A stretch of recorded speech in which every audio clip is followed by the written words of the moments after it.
ഓം ശരവണഭവ. എല്ലാവർക്കും കാർത്തികേയം യൂട്യൂബ് ചാനലിലേക്ക് സ്വാഗതം. ഇന്ന് ഞാൻ നിങ്ങളുമായിട്ട് പങ്കുവയ്ക്കുന്നത് വെറും 100 പ്രാവശ്യം മാത്രം നമ്മൾ ഈ ഒരു വാക്ക് പറഞ്ഞാൽ അത് സംഭവിച്ചിരിക്കും. അതെന്ത് വാക്കാണെന്നുള്ളതാണ് ഇന്നത്തെ വീഡിയോയിൽ നിങ്ങളുമായിട്ട് പങ്കുവയ്ക്കുന്നത്.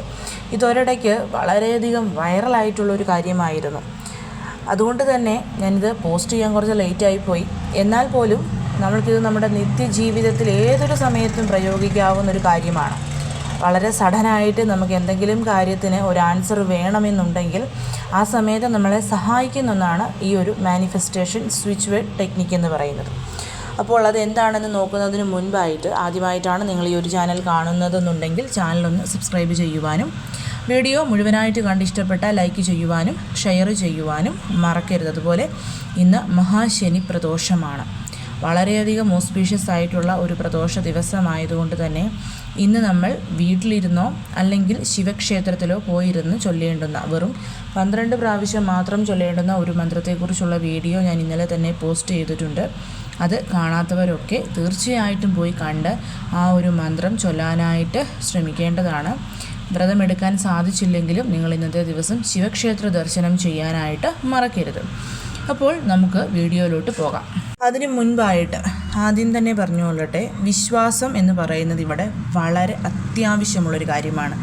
ഈ 100 തവണ പറയുന്ന മാനിഫെസ്റ്റേഷൻ ടെക്നിക്ക് ഞാൻ ചെയ്യാൻ പോകുന്നു എന്നുണ്ടെങ്കിൽ നിങ്ങൾക്ക് വിശ്വാസം വേണം. ഇത് നടക്കുമോ ഇല്ലയോ, ഞാനിതൊന്ന് ചെയ്തു നോക്കട്ടെ, ആ ഒരു രീതിയിൽ ദയവ് ചെയ്ത് നിങ്ങൾ ചിന്തിച്ചുകൊണ്ട് ചെയ്താൽ ഒരിക്കലും ഇതിന് ഫലം കിട്ടില്ല. ഞാൻ ഈ ചെയ്യുന്ന കാര്യത്തിന് 100% എനിക്ക് ഫലം കിട്ടും, ഉറപ്പായിട്ടും കിട്ടിയിരിക്കും എന്നുള്ള വിശ്വാസം വേണം. അതോടൊപ്പം ക്ഷമയോടുകൂടി കാത്തിരിക്കാനുള്ള ഒരു മനസ്സും അത്യാവശ്യമാണ്. മിക്കവാറും എല്ലാവർക്കും 3 ദിവസത്തിനുള്ളിൽ തന്നെ ഇതിൻ്റെ റിസൾട്ട് കിട്ടിയവരാണ്. വളരെ കുറച്ചു പേർക്ക് മാത്രമേ 7 ദിവസങ്ങൾ വരെ കാത്തിരിക്കേണ്ടതായിട്ട് വന്നിട്ടുള്ളൂ. അപ്പോൾ നമുക്കത് എന്താണെന്നുള്ളത് നോക്കാം. ഈ ഒരു കാര്യം നമ്മൾ പറയുന്നതിന് നമുക്ക് പീരിയഡ്സ്, പുല, വാലായ്മ, നോൺ വെജ് കഴിച്ചു, കുളിച്ചിട്ടില്ല, അങ്ങനെയുള്ള യാതൊരു വിധത്തിലുമുള്ള റെസ്ട്രിക്ഷൻസ് ഇല്ല. അതായത് നമ്മൾ സാധാരണ വിളക്ക് കൊളുത്തി പ്രാർത്ഥിക്കുന്നതോ മന്ത്രം ജപിക്കുന്നതോ പോലെയുള്ള യാതൊരു വിധത്തിലുമുള്ള റെസ്ട്രിക്ഷൻസ് നമുക്ക് ബാധകമല്ല ഈ ഒരു കാര്യത്തിൽ. ആർക്ക് വേണമെങ്കിലും എപ്പോൾ വേണമെങ്കിലും ഏതൊരു സമയത്ത് വേണമെങ്കിലും ഇത് പറയാവുന്നതാണ്. ശ്രദ്ധിക്കേണ്ടുന്ന കാര്യം, ഇത് പറയുന്നതിൻ്റെ ഇടയ്ക്ക് നമ്മുടെ കോൺസെൻട്രേഷൻ മാറാൻ പാടില്ല എന്നുള്ളതാണ്. അതായത് മറ്റുള്ളവരോട് സംസാരിക്കാൻ, ഇതിപ്പോൾ ഒരു 50 പ്രാവശ്യം നിങ്ങൾ ചൊല്ലിയിട്ട് പിന്നെ മറ്റുള്ളവരോട് സംസാരിക്കാനോ അല്ലെങ്കിൽ മറ്റെന്തെങ്കിലും കാര്യങ്ങൾക്ക് വേണ്ടിയോ പോകാൻ പാടില്ല എന്നുള്ളതാണ്. അത് വളരെയധികം അത്യാവശ്യമായിട്ട് ശ്രദ്ധിക്കേണ്ടുന്ന ഒരു കാര്യമാണ്. പിന്നെ ആദ്യത്തെ 3 ദിവസം നമ്മളിത് കണ്ടിന്യൂസ് ആയിട്ട് പറയുകയും വേണം. ഇപ്പോൾ ഇന്ന് ശനിയാഴ്ച നിങ്ങൾ ഈ വീഡിയോ കണ്ടു, ശനി, ഞായർ, തിങ്കൾ 3 ദിവസം. അങ്ങനെയല്ലെങ്കിൽ നാളെയാണെങ്കിൽ ഞായർ, തിങ്കൾ, ചൊവ്വ, അങ്ങനെ നിങ്ങളിത് എന്ന് പറഞ്ഞു തുടങ്ങുന്നോ അന്ന് മുതൽ 3 ദിവസം തുടർച്ചയായിട്ട് നമ്മളിത് പറയണം. ഞാൻ പറഞ്ഞല്ലോ, 3-ാമത്തെ ദിവസം അതിനുള്ളിൽ തന്നെ നമുക്കിതിൻ്റെ റിസൾട്ട് കിട്ടിയിരിക്കും. ഇനി 3 ദിവസമായിട്ടും റിസൾട്ട് കിട്ടാത്തവർ 7 ദിവസം കണ്ടിന്യൂസ് ആയിട്ട് പറയണം. ഇപ്പം ഒരു 4-ാമത്തെ ദിവസമോ 5-ാമത്തെ ദിവസമോ നിങ്ങൾക്ക് റിസൾട്ട് കിട്ടിയാൽ നിങ്ങൾക്കിത് അന്നുകൊണ്ട് നിർത്താം. ഇപ്പം ആദ്യത്തെ 3 ദിവസമാണ് നമ്മളിത് പറയുന്നത്. ആദ്യത്തെ ദിവസം തന്നെ നമുക്ക് റിസൾട്ട് കിട്ടിയെങ്കിൽ അന്നുകൊണ്ട് നിർത്തിക്കോളൂ. പിന്നെ പിറ്റേ ദിവസം അടുത്ത കാര്യത്തിന് വേണ്ടിയിട്ട് നമുക്കിത് ചെയ്യാവുന്നതാണ്. ഇനി ജീവിതത്തിൽ പ്രത്യേകിച്ച് യാതൊന്നും വേണമെന്നില്ലാത്തവർക്കും ഇത് ഞാൻ ഈ പറയുന്ന രീതിയിൽ പറയാവുന്നതാണ്. അപ്പം ആദ്യമായിട്ട് നമ്മൾ സ്വസ്ഥമായിട്ടും സമാധാനത്തും ഒരിടത്ത് പോയി ഇരിക്കുക എന്നുള്ളതാണ്. ഇരിക്കുന്നതിന് മുൻപ് ഒരു ചെറിയ ഗ്ലാസ്സിലോ കപ്പിലോ നമ്മൾ കുറച്ച് ജലം കൂടി അടുത്ത് വെച്ചിട്ട് വേണം ഇരിക്കാൻ. പിന്നെ ഡയറക്ഷൻസ് ഒന്നും നോക്കേണ്ട, ഏത് ദിശയിലോട്ട് നോക്കിയും നിങ്ങൾക്ക് ഇരിക്കാവുന്നതാണ്. ഇരുന്നതിന് ശേഷം ആദ്യം തന്നെ ആ വെള്ളം നമ്മൾ ഇച്ചിരി കുടിക്കണം. കുടിച്ചിട്ട് ഇൻഹേൽ, എക്സേൽ, അതായത് ശ്വാസം അകത്തോട്ടെടുക്കണം, പുറത്തോട്ട് വിടണം. അത് നമ്മുടെ ബോഡിയെ ഒന്ന് കൂളാക്കാനും നമ്മുടെ മുറുകിയിരിക്കുന്ന മസിൽസിനെ ഒന്ന് ലൂസാക്കാൻ വേണ്ടിയിട്ടും നമ്മുടെ മനസ്സിനെ ഒന്ന് കാമാക്കാനൊക്കെ വേണ്ടിയിട്ടാണ്. പിന്നെ വെള്ളം കുടിക്കുമ്പം ആ ഒരു കൂളിംഗ് ഇഫക്റ്റോട് കൂടി, ചൂടുവെള്ളം കുടിക്കരുത്. ഇപ്പോൾ ചൂടുവെള്ളം കുടിക്കാൻ മാത്രമേ പറ്റൂ എന്നുള്ളവർ കുറച്ച് കൂളായിട്ടുള്ള ഒരു ഇളം ചൂടുവെള്ളം കുടിക്കാവുന്നതാണ്. ഞാൻ ഒട്ടും ചൂടുവെള്ളം സജസ്റ്റ് ചെയ്യില്ല, നല്ല തണുത്ത വെള്ളം കുടിക്കുന്നതാണ് ഏറ്റവും നല്ലത്. കാരണം അത് ഉള്ളിൽ ചെല്ലുമ്പം നമ്മുടെ ഉള്ള് നല്ല രീതിയിലൊന്ന് കൂളാകും. അതൊക്കെ മാനിഫെസ്റ്റേഷൻസിന് നമ്മളെ സഹായിക്കുന്ന ഘടകമാണ്.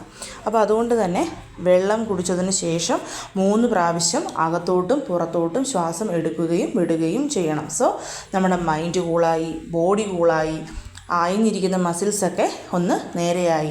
ഇനി എന്താണ് നമുക്ക് വേണ്ടത് എന്നുള്ള ഗോൾ ഉറപ്പിക്കുക.